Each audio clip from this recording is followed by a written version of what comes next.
دەبوو لایەنە سیاسیەکان کە ماوەیەکە ئەو هەڵبژاردنە پەسەند کراوە دەبوو دەستیان بە گفتوگۆ کردبایە و ئێمە بەلایانی کەم کە نقطەی نیزامیمان هەبوو دەمانویست ئەمە بگەین ئەم پەیامە بە هەموو خەڵک بگەینین کە باشە ئێمەش واقعی هەرێمی کوردستان دەخوێنینەوە ئێمەش لە هەرێمی کوردستان دەزانین پێویست دەکات کە گفتوگۆی سیاسی بکرێ و دەزانین سەرۆکاتی پەرلەمانیش کراوەتە پاکێزێک یەک پاکێز لەگە پێکەنانی حکوومەتی هەرێمی کوردستان بەڵام پێویستی دەکرد کە ئەو پەرلەمانەی کە سەرۆکاتێک بۆ هەڵدەبژێرێت شەشی 11 گفتوگۆی تێروتەسەری سەبارەت بەم پرسە کردبایە و ئێمە دەمانویست بێڵێین کە بە کراوەیی هەتایی نەمێنێتەوە بەڵکو بە سەقفێکی زەمانی دیاری بکرێ بۆ نمونە بڵێن کاکە ئێمە مۆڵەتی تەنها 2 هەفتە دەدەین بەلایەنە سیاسیەکان تا ڕێککەون و گفتوگۆ بکەن لەسەر پێکەنانی کابینەی نێوەمی حکوومەتی هەرێمی کوردستان و لەسەر سەرۆکایەتی پەرلەمان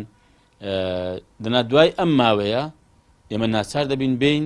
لە پەرلەماندا سەرۆکاتی پەرلەمان بە دەنگدان هەڵبژێرین ئەمە بۆچی تەمانەوە ئێستا بە کراوەی ماوەتەوە بەداخەوە پەرلەمان ناتوانێت کۆ بێتەوە پەرلەمان ناتوانێت یاساک دەربکە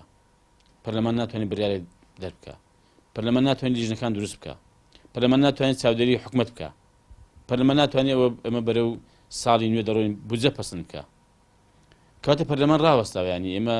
باشە ئەگەر ئەم گفتوگویانە 6 مانگی کە دەستی پێ نەکرد یا ساڵێک گفتوگۆکان بە ئەنجام نەگەیشتن ینی کارێکی یاسایی دروستە کە پەرلەمان تا ئەو کاتیار ئەوە نەتوانێت کۆ بێتەوە نەتوانێت برار بدا کە ئایا بەشداری حکوومەت دەکا یا ئۆپۆزیسیۆن دەبێ و پاش ئەمەش ئێمە قۆناغێکی کەمان هەیە کە پرس و ڕاوێژکردن بە کادیرە باڵەکانی خۆمان بۆ ئەوی کە ئەگەمە بەشداری حکوومەتمان کرد کادیر و ئەندامانی کۆمەڵی ئیسلامی پشتگیر و پاڵپشت بوون و هەمومان بە یەک تیم لە حکوومەت خزمەت بکەین و ئەگەر بوون بە ئۆپۆزیسیۆنیش بەڕاستی بۆ ئێمە وەکو یەک تیم هەمومان ئۆپۆزیسیۆن بوونێکی سەرڕاست و کارابی لەوانەیە کە چکە خۆی هەر پێکاتێک هەر کەسێک ڕابست پێ دەرێت بە پێکەنانی حکوومەت دەبێت بێ بۆچوونی خۆی